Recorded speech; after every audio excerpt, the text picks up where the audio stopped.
Hello दोस्तों, आप सभी का स्वागत है दीप एजुकेशंस पर। देखिए, आज हम करने वाले हैं हरियाणा पुलिस कांस्टेबल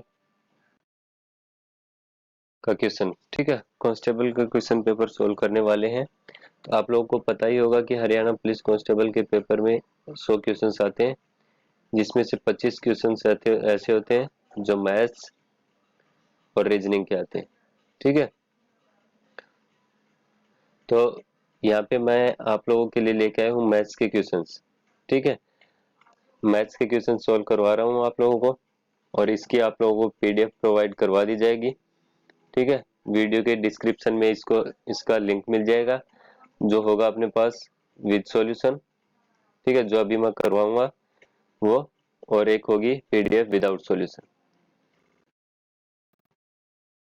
और जो भी ये वीडियो देख रहा है, प्लीज एक बार चैनल को सब्सक्राइब कर दीजिए और अपने फ्रेंड्स ये वीडियो शेयर कर दीजिए। ठीक है, चलिए हम चलते हैं, क्वेश्चंस की ओर चल रहे हैं। तो देखिए, अपना जो पहला क्वेश्चन है, देख क्वेश्चन संख्या के ऊपर मत जाइएगा, क्योंकि मैंने आप लोगों के लिए सिर्फ क्या है, मैथ्स के क्वेश्चन उठा के लेके आया हूँ आप लोगों के लिए। तो क्वेश्चन संख्या वही रह गई है जो पेपर में थी। ठीक है, तो चलिए पहला जो क्वेश्चन है उसको देखते हैं। क्या यदि 1 से 50 संख्याओं में से 5 से विभाजित होने वाली संख्याएं और ऐसी संख्याएं जिनमें 5 का अंक है निकाली जाती हैं, तो कितनी संख्याएं शेष बचेंगी? ठीक है, तो आप लोगों को पता है कि 1 से लेकर 50 तक की जो संख्याएं हैं और उनमें 5 से विभाजित संख्याएं कौन सी हैं अपने पास। 5 हो गया, 10, 15, 20, 25, 30, 35, 40, 45 और 50। ठीक है, तो ये टोटल कितनी होगी अपने पास? 2, 3, 4, 5, 6, 7, 8, 9, 10 होगी। ठीक है, 10 संख्याएं ऐसी होगी। तो टोटल संख्याएं कितनी है? 50 है। और 50 में से कितनी निकलवा रहा है ये 10 निकलवा दी। तो बची कितनी अपने पास? 40। ठीक है, तो शेष कितनी संख्याएं बचेंगी अपने पास? 40। तो ऑप्शन नंबर बी जो होगा वो राइट आंसर होगा। चलिए अगले क्वेश्चन की तरफ चलते हैं हम। अगला जो क्वेश्चन है अपने पास, उसमें देखो क्या है। यदि p प्लस क्यू बराबर 9 है और पी क्यू बराबर 20 है, तो p माइनस क्यू का होल स्क्वायर क्या होगा? तो देखिए, यहाँ पे एक छोटा सा फॉर्मूला होता है, p माइनस क्यू का होल स्क्वायर किसके बराबर होगा? p प्लस क्यू के होल में 4pq के बराबर होगा। ठीक है, तो यहाँ पे p माइनस क्यू का होल स्क्वायर निकालना है, तो p प्लस क्यू का होल स्क्वायर यानी 9 का स्क्वायर और माइनस में 4 गुणा पी क्यू कितना है? 20 है। तो ये हो जाएगा 81 माइनस 80 और आंसर आ जाएगा अपना 1। तो ऑप्शन नंबर डी जो है वो अपना करेक्ट आंसर होगा। चलिए नेक्स्ट क्वेश्चन की तरफ चलते हैं। Question number 34।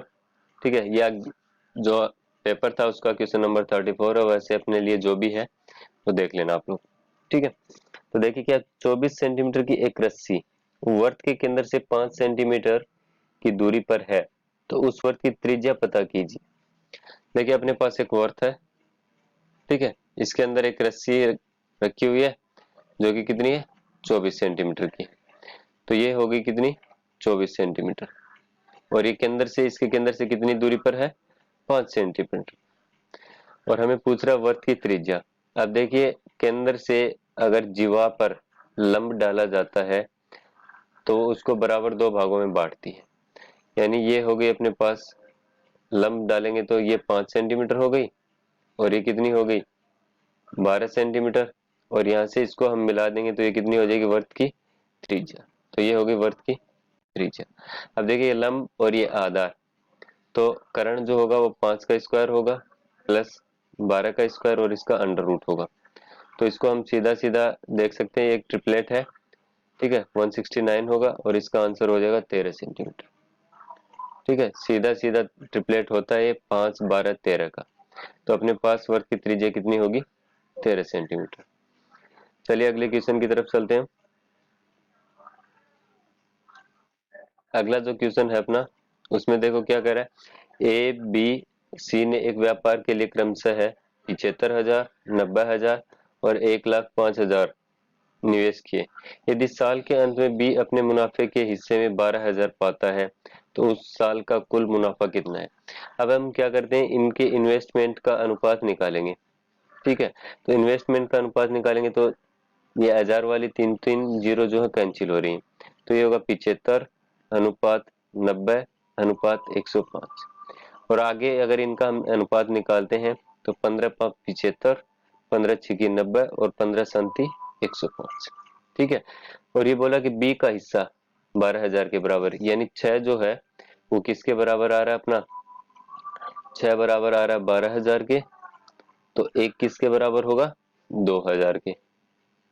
ठीक है, 2,000 के बराबर होगा। अब बोला कि उस साल का कुल मुनाफा, कुल मुनाफा देखिए तो हम 5 + 6 + 7 होगा, तो कितना हो जाएगा, 11 और 7 18। तो एक का मान 2,000 है, तो 18 का मान कितना होगा, 2 गुण 2,000 और गुणा में 18, यानी टोटल होगा 36,000।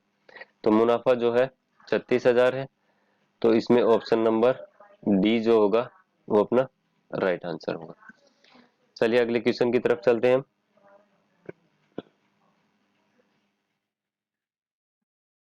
देखिए अगला जो क्वेश्चन है अपने पास वो है, यदि log 3 बराबर 0.4771 है तो log 27। देखिए हमें log 27 का मान निकालना है, तो log 27 को हम लिख सकते हैं log 3 की घात 3।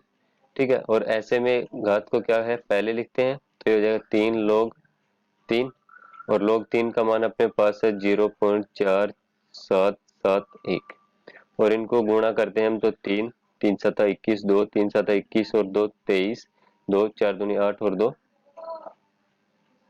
10, 4 तिया 12, सॉरी 4 तिया 12 और 1 13, 1 मिनट, 4 तिया 12 और 2 2 14। ठीक है, तो 1.4313 जो होगा अपना राइट आंसर होगा। ऑप्शन नंबर डी जो है वो अपना राइट आंसर होगा। चलिए अगले क्वेश्चन की तरफ चलते हैं हम।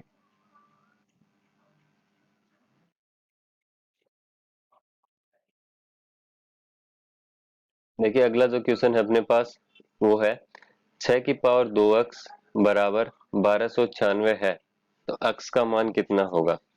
तो देखिए हम क्या कर सकते हैं इसमें, 6 की पावर 2, ठीक है, 6 की पावर कितनी है 2x है, और ये कितनी है 1296 के बराबर है। ठीक है, तो हम क्या करेंगे इसको,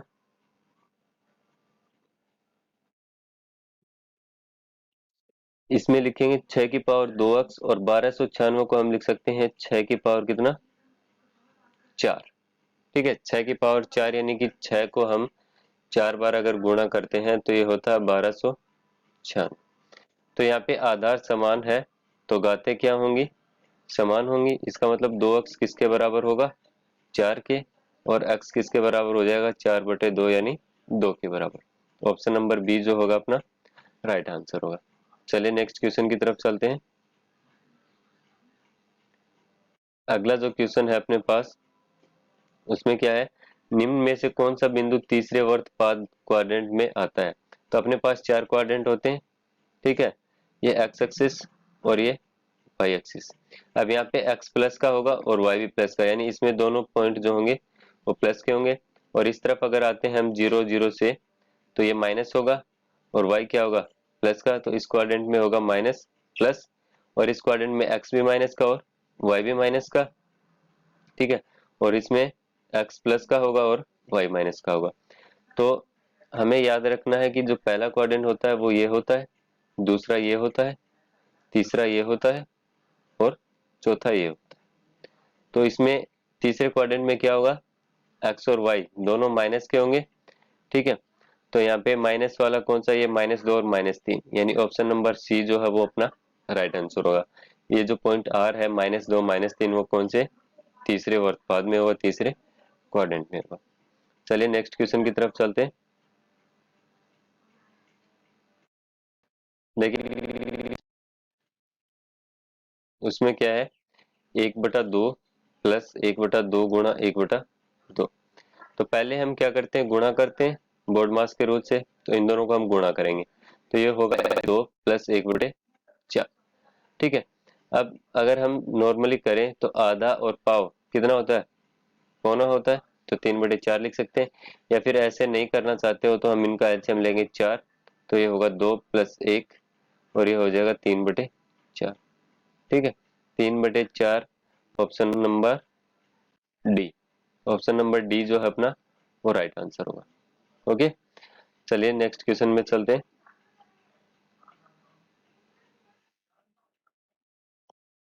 पूरा क्वेश्चन नहीं आ रहा है इसमें, थोड़ा छोटा कर लेते हैं इसको। अब आ गया, देखिए इसमें क्या है, चारे के घिरने की एक निश्चित संख्या 35 पशुओं को 12 दिन के लिए पर्याप्त है। यदि हर पशु को प्रतिदिन 8 गिरनी चारा दिया जाता है, ठीक है, वही मात्रा की गिरनी 42 पशुओं को रोजाना प्रति पशु को 5 गिरनी देने से कितने दिनों के लिए पर्याप्त होगी। अब देखिए टोटल चारा कितना हो रहा है, 35 पशु है और 12 हैं और एक पशु को 8 गिरनी होगी। अब चारा बराबर रहना चाहिए, सिर्फ दिनों की संख्या तो अलग हो रही है। तो इस तरफ कितने 42 पशु हैं और 5 गिरनियों की संख्या मान लो क्या है, x। तो हम x का मान निकालेंगे, तो 35 × 12 × 8 और भाग में गुणा 5। ठीक है, 5 का भाग देंगे 5 7 है और 7 का भाग देंगे 7 6 की 42।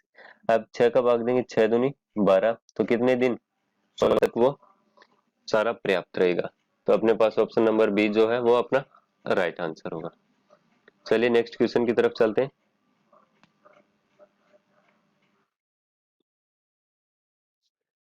देखिए अगले क्वेश्चन में क्या दे रखा है, त्रिभुज एबीसी में कोण एबीसी बराबर 90 डिग्री। जैसे मैंने यहाँ पे बना लिया कोण एबीसी, ठीक है, ए बी सी, तो ये हो गया 90 डिग्री। ठीक है, बी ए सी ये 45 डिग्री हुआ और फिर बचेगा तो ये भी 45 डिग्री हो जाएगा। है ए बी 1 सेंटीमीटर है तो साइन 45 का मान। अब देखिए साइन 45 मान का मान हम सीधा याद रख सकते हैं, तो साइन 45 रूट। तो ठीक है, अगर ऑप्शन में है तो सीधा वही क्लिक करो, ऑप्शन नंबर सी पर अपने पास सही है। तो हमें बाकी कुछ करने की जरूरत नहीं है, ये डायग्राम भी याद रखने की जरूरत नहीं है। साइन 45 डिग्री का मान सीधा होता है 1/√2। तो ऑप्शन नंबर सी जो, चलिए नेक्स्ट क्वेश्चन पे चलते हैं। देखिए क्या कह रहा है, यदि दो वृत्तों की त्रिज्याओं का अनुपात 3:2 है, यानी R1/R2 कितना है 3:2, 3/2, तो उनके आयतनों का। अब आप लोगों को पता है कि आयतन क्या होता है, आयतन क्यूब में लिया जाता है, तो हम क्या कर देंगे, इसका क्यूब कर देंगे। तो ये हो जाएगा 3 का क्यूब 27 और 2 का क्यूब 8, तो 27:8। ऑप्शन नंबर बी जो है वो राइट आंसर होगा। ठीक है, चलिए अगले क्वेश्चन में चलते हैं। अगले क्वेश्चन में क्या अपने पास 250 मीटर लंबाई की एक ट्रेन एक खंबे को 12 सेकंड में पार करती, तो उस ट्रेन की गति प्रति घंटा गति किलोमीटर में है। ठीक है, ट्रेन की गति किलोमीटर पर होवर में निकालनी है हमें। तो 250 मीटर की लंबाई 15 सेकंड में। अब स्पीड क्या होती है, डिस्टेंस अपॉन टाइम होती है। तो डिस्टेंस अपने पास 250 और टाइम है 12 सेकंड, और इसको मीटर पर सेकंड में हुआ किलोमीटर पर सेकंड में बदलेंगे तो 18/5 से गुणा कर देंगे। अब 5 का भाग देंगे ये हो जाएगा 50, इसमें 6 का भाग देंगे 2 और ये 3, 5 का भाग देंगे ये 25, सॉरी 2 का भाग देंगे 25, तो स्पीड आ जाएगी 25 से 75 किलोमीटर पर होवर। और ये जो है वो अपना राइट आंसर होगा।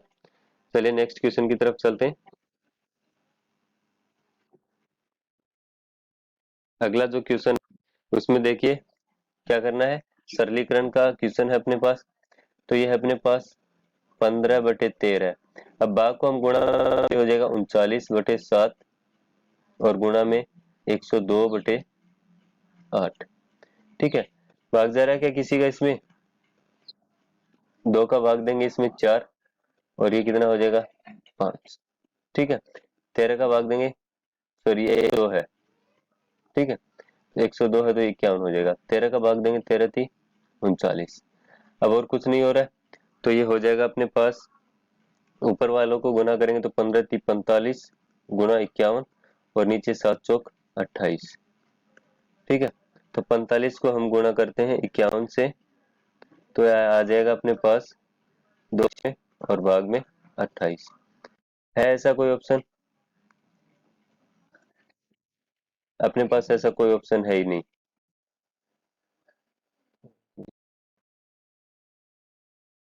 देखिए इसमें ऐसा कोई ऑप्शन नहीं है, लेकिन अपना आंसर जो है यही आएगा। ठीक है, तो आप इसको करेक्ट करके किसी भी एक ऑप्शन को ये आंसर कर सकते हो। ठीक है, चलिए नेक्स्ट क्वेश्चन की तरफ चलते हैं। नेक्स्ट क्वेश्चन जो है अपना वो है 5/6, 1/2 और 3/4 का एलसीएम।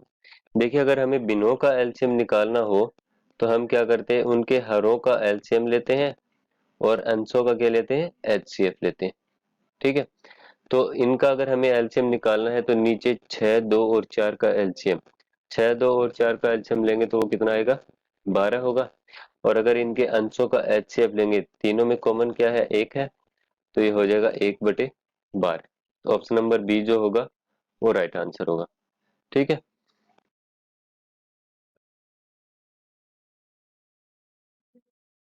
अपना जो क्वेश्चन है वो कंप्लीट हो गए हैं। ठीक है, तो आप लोगों को पीडीएफ नीचे डिस्क्रिप्शन में मिल जाएगी, इसका लिंक। ओके, ऐसे ही हम आगे क्वेश्चंस को सोल्व करते लेंगे। तब तक के लिए थैंक यू।